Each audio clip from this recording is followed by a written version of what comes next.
Reclaiming the Wild Soul by Mary Reynolds Thompson. In a world of restless motion, trees restore us to stillness and calm. Entering into a forest is like entering a cathedral, and vice versa. Gothic cathedrals, with their lofty, ribbed vaults, recall the leafy roots and towering trunks of the sacred groves where humans first worshipped. Who are these children that we are mindful of them? They are our present delight. By them we are reminded of life's small joys and wisdoms. They are the heirs of the work that we have done and are doing. The next generation unto whom the torch of our tradition shall pass from our hands. They shall build upon the foundations that we lay. They shall build after the story of our faith. This being the case, what do we promise unto them and to their parents? We pledge them our love and support, a listening ear, and a helping hand in times of trial. We pledge them a community of open-mindedness, a place where their beliefs, their doubts, and their questions are received with gentleness and respect. We pledge them challenge, skepticism of the too easy answer, and pointing to the ever-open road. We pledge them roots, a tradition to pass on to their own children, a place to come home to. And we're going to sneak in one more reading because we really like this one. The Peace of Wild Things by Wendell Berry.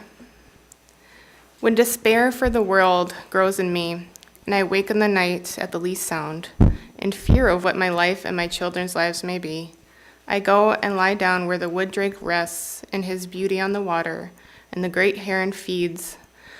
I come into the peace of wild things, who do not tax their lives with forethought of grief. I come into the presence of still water, and I feel above me the day-blind stars waiting with their light. For a time, I rest in the grace of the world and am free. It is my pleasure to introduce our speakers today. Don Morrison's a member of this fellowship since 1987. He is the executive director of Dakota Resource Council. He and his wife Karen raised their children, Alex and Nicole, in this fellowship. Janis Cheney attended for the first time in November 1982 and never left. Retired from a varied and occasionally challenging career, Janis's greatest joy is her family. Husband Stephen, with whom she raised their daughters, Barbara and Johanna, who are also raised in this fellowship, and are best buds with Alex and Nicole. The actual title of this program, which was deemed not quite fit for public consumption in the paper, was This I Believe, or How Janis and Don Slept Together and Stephen and Karen Didn't Mind.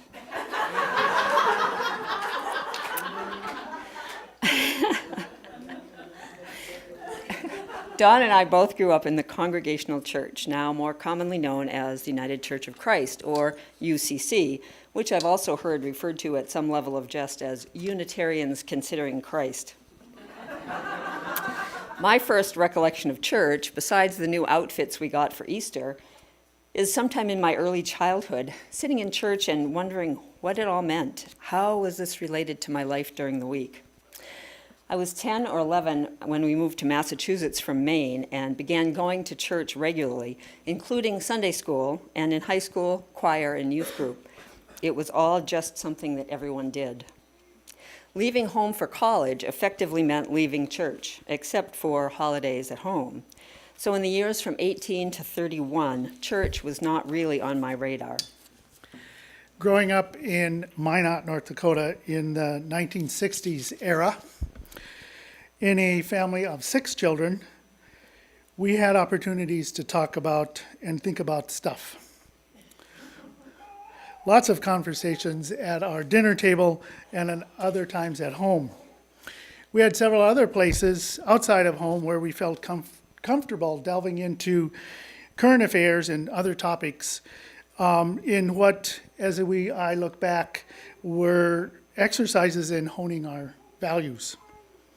Those places were mostly connected with the United Church of Christ, through which we participated in our Minot Church youth group, state, UCC youth group events, summer camp at Pilgrim Park on the beautiful shores of Lake Metagoshi in northern North Dakota. We'll get more into summer camp later, but camp was certainly a lot of fun and one of the most significant influences on my life and what I think and what I do today. Like Janis, religion wasn't really much part of my life after high school. I did attend a Presbyterian liberal arts college in Florida, but philosophical times there and in other adventures afterwards opened me up to even more of the big, wide, diverse world we live on. These were all pretty much outside religious parameters. In 1981, I found myself a new resident of Bismarck, and over the next year became active in district and state politics. I also began to feel something was missing. I felt a need for another dimension or a sense of connection in my life. I came here for the first time in the fall of 1982. It was a much smaller group then, and I found I knew a number of members from work and from political activity. It made sense to 31-year-old me because what we talked about here, what we believed, and to a growing extent, growing over the years, what we do was directly relevant to and related to the rest of my life. There was room for questions and doubts. In fact, they were encouraged. There was the challenge of creating my own meaning, my own spiritual path, with the aspirational values expressed in our principles as a guide. In the 35 years since then, this has become and been a truly sacred focal point for my life. An extended family among whom I have celebrated, mourned, shared life events, food, good news, bad, hope, despair, and all the things that make up a life. I've been challenged, and I've learned and grown. As it says on our bulletin, church is the place where we practice what it means to be human. This has been for me in ways big and small. And I'm grateful beyond measure that this place existed and exists and is populated by people who care and who make a difference. In 1985, Karen and I landed in Bismarck, where we were soon drawn to the UU. Well, we fairly quickly had met half of the UU people anyway, so we decided to come here, and we've stayed here at this UU because it was an open, liberal place where working for justice in the wider world was valued. We were happy that instead of religious creeds, it had good people and the connectedness, philosophy, outlook on life, and replenishing of a welcoming community. Felt like we had found our home. We soon met Steve and Janis, and we've been very close friends ever since. And this is where the rest of the story begins. When we first met the Morrisons, sitting on that back bench right there, different cushions, but the same bench, Alex was an infant, and I was pregnant with Bobby. Alex was born in July, and Bobby the following March. 2 years later, Nicole was born in April, and Johanna in August, making Alex 8 months older than Bobby, and Nicole 4 months older than Joe. And as we later discovered, Dawn and Karen's marriage is just 3 months older than mine and Stephen's. With all this in common, our friendship began and has thrived and grown stronger and is truly one of the great gifts with which this community has blessed us. The presence of children added, as you all know or suspect, a great many new experiences and opportunities to our lives. Among them was cultivating a sense of community for them here at a time when kids their age were in short supply. We did our stints at RE, and for me, teaching RE was kind of like getting up to see the sunrise. I loved the idea. The reality, not so much. Another challenge was finding ways to vacation as a family where we could all find space for relaxation and renewal and without spending an arm and a leg. In 1996, based on recommendations from friends here, we discovered Camp Unistar. Bobby was 7, Joe was 4. We had a blast. Seriously. The kids pretty much immediately joined the other wild hooligans that raced up and down the paths, in and out of the cabins, the lodge, the dining hall, in and out of the water, whether there were ducks or not. Stephen and I were able to watch comfortably from a distance, enjoying the company of like-minded adults, mostly UU, and the great natural beauty of an island with no traffic, no electronic distractions, and only one phone. Of course, that's changed over the years, but they still make a significant effort to keep those things a little bit separate from what we do there. We didn't return in 1997, but from 1998 to 2006, we went as a family every year.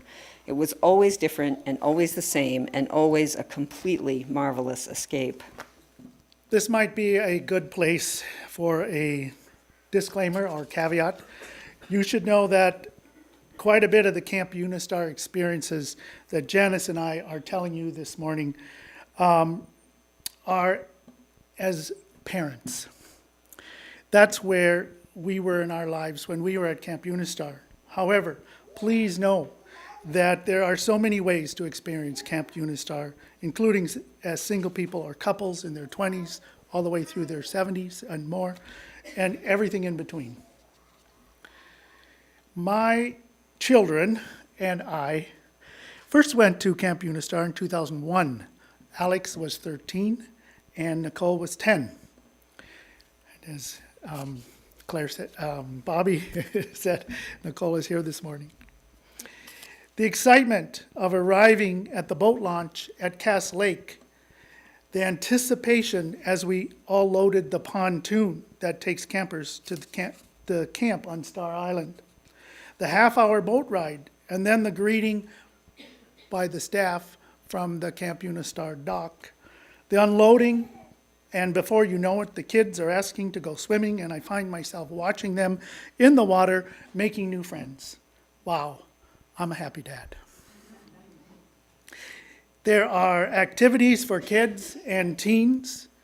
Usually, I miss the first 3 morning adult programs as I caught up on my sleep, de-stressed, and became myself again. And then, of course, able to live more in the moment. During the week, we had great conversations on important issues of the day or anything else, if we wanted to, plus hikes, kayaking, swimming, volleyball, reading, ping pong, and really good food.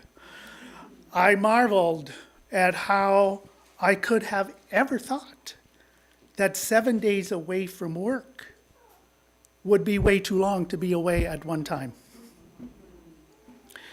We went a total of 7 times.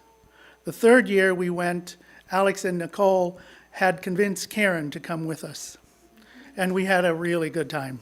And Karen got to see what the strong attraction was all about. Dawn is absolutely right about 7 days away seeming like not enough when it finally comes to be. At least that was always the way it was at Unistar. All those elements he mentioned, plus the serenity of the water and woods, the solidity of the rocks, the adventure of forest paths, make it really hard to be anywhere but in the moment. Even so, by 2007, Stephen had decided he would rather chill at home with the dog in the garden, and somehow the plan was hatched that Dawn and I would go to Unistar with the kids. So the setup at camp is that basically each family has a room in a cabin, and common space in the cabin is shared with 2 or 3 other families. There's a dining hall and so forth, and lots of other gathering spaces, but that's the setup in the cabins. We'd requested to be in the same cabin, and we were. The glitch came when the children informed us that they all wanted to be, they had to be in the same room together. And so I suppose we kind of hemmed and hawed a bit, but given that most of the rooms at Unistar have at least 2 beds, we decided we could make it work. And it did.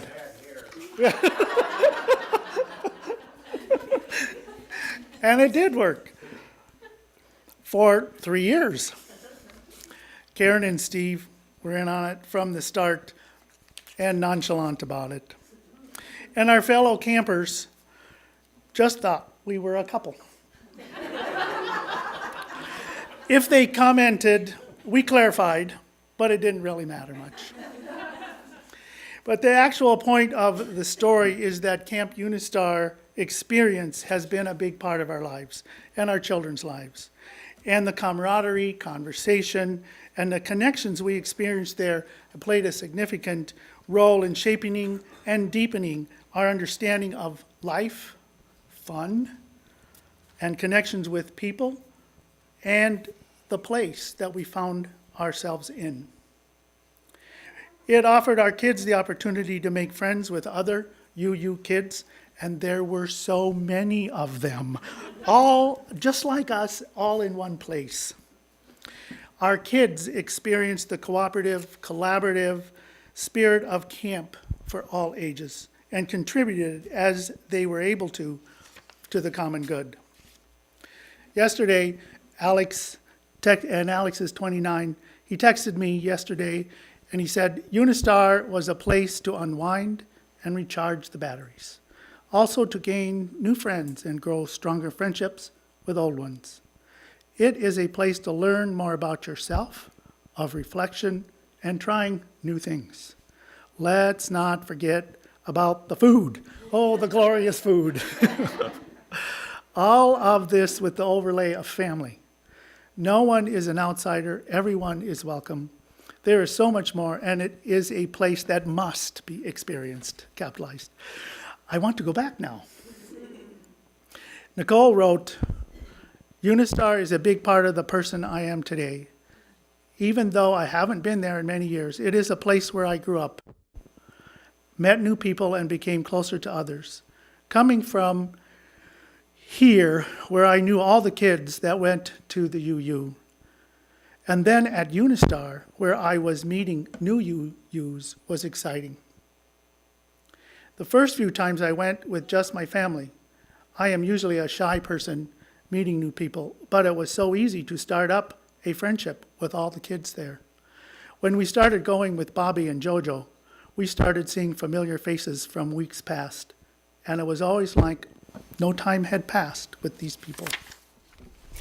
It is truly a unique and magical place, and while it's far from what you might expect if you were at church camp as a kid, far, it holds a really special sort of spiritual place in my heart. In many ways, our summer weeks at Unistar became an extension of the community we experience here, only bigger and more relaxed and without quite as much responsibility. Although everyone is asked to pitch in during the course of the week, so we did feel as though we had opportunities to give back a little bit. Stephen and I have been back a couple of times in the last few years, and the place, the experience, while it's different now that we are among the older group, the experience has really lost none of its magic. I do clearly remember the year when it was Dawn and I and the kids, one of the years, and the kids at that point were more like young adults. But I looked around and realized that he and I if we weren't the oldest adults in camp, we were very close to it. That was kind of scary. When I asked the girls to comment on their memories of the experience, Bobby replied that it was a wonderful escape where I felt most present. My imagination went wild, exploring around, finding the ferry houses and trails.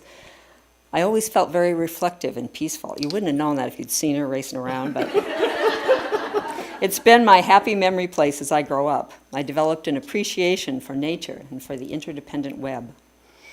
Jo had a different and probably more immersive experience of Unistar because she attended Youth Week for the 6 years of middle school and high school in addition to the family weeks. That was definitely part of the growing parent experience for me. I wasn't ready to let Bobby be off on her own at the point that she would have gone, and especially with all those wild hooligans and some of the stories I'd heard. Fortunately for me, I guess, it wasn't really an issue as she usually opted for summer school classes.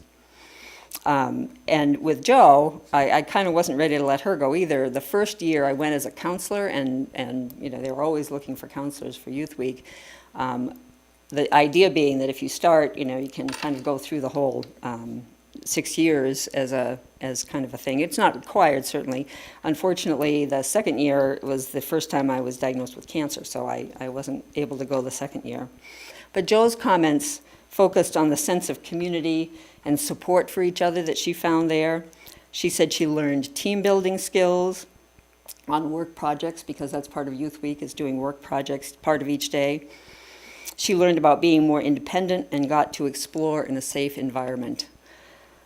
As Dawn said, this place has played a really big part in our family experience and in our experience of Unitarian Universalism. The microcosm of community life there brought our first, second, third, fourth, and sixth principles into clear relief. I won't read them for you, but you have them in front of you. The beautiful natural setting highlights the seventh. In addition, as I referenced earlier, it is pretty nearly impossible to be there and watch your children there and not find yourself just attending to being here now. Even though the presence of electronic devices has proliferated, there's a conscious effort to kind of put them aside or keep them a little bit out of the mainstream of the camp. The water, the trees, the people, the community there is enough. Writing this and listening to some Thich Nhat Hanh over the last few days has really refreshed my perspective and renewed my intention to bring more of my energy and my presence to the inner me and to those around me. Yes, we need to track in that wider world, but to cite the answers to the three questions and the story of that name, the best place is here, the best time is right now, and the most important thing is the person next to me. I wish to be present. May it be so. Prayer for Living Intention by Joseph Cherry. If we have any hope of transforming the world and changing ourselves, we must be bold enough to step into our discomfort, brave enough to be clumsy there, loving enough to forgive ourselves and others. May we, as a people of faith, be granted the strength to be so bold, so brave, and so loving.